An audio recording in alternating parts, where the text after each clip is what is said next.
Reunited, and it feels so good to be back with Gentry.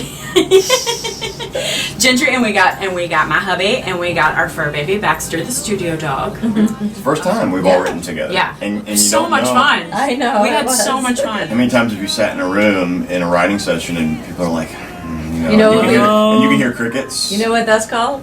Co-staring. Because I did live my childhood on a stage, and there was a time when the curtains would fall, or when the light comes on, or when the applause is gone. I mean, that happened to me when I had to then retreat back into real life and think about what I thought about myself. You know, I was left alone with my own judgment, right? You know, you think everyone else has it together, but really, those people, when they look in the mirror, they're having their own struggles. They just hide it better, and it's universal. Because when we got together, sat down and was like, okay, this is kind of what we're looking to write. We were all about the images, metaphors about like the stage, and all of that makes sense with my young life. If you're gonna growl, do it on camera. If you listen closely to the lyrics, it tells a story without shoving a story down your throat. What it's like to be that kid in that environment, in that setting, you know, and we talked through some of your experiences and actual things that happened, you know, and built the lyrics. You know, you had this great idea about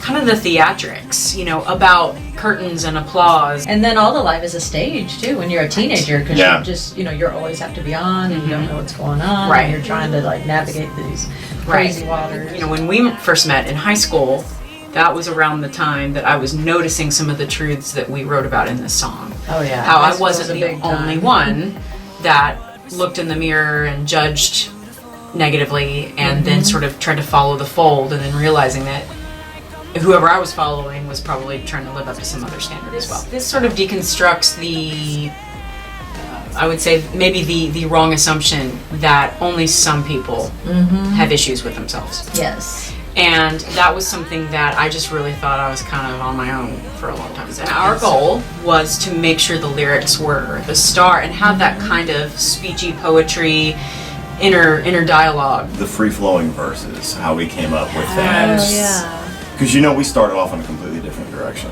It was your idea to think outside the box and get us started, you know, and then you came in with a million amazing concepts. Like, you just had like a piece of paper of magic. We want to talk about vanity and how negatively powerful that can be in a young person's life, and then as you get older, I mean, it can still have a big grasp on you, especially if you start young and kind of depend on it. I'm giving you my makeup and my makeup.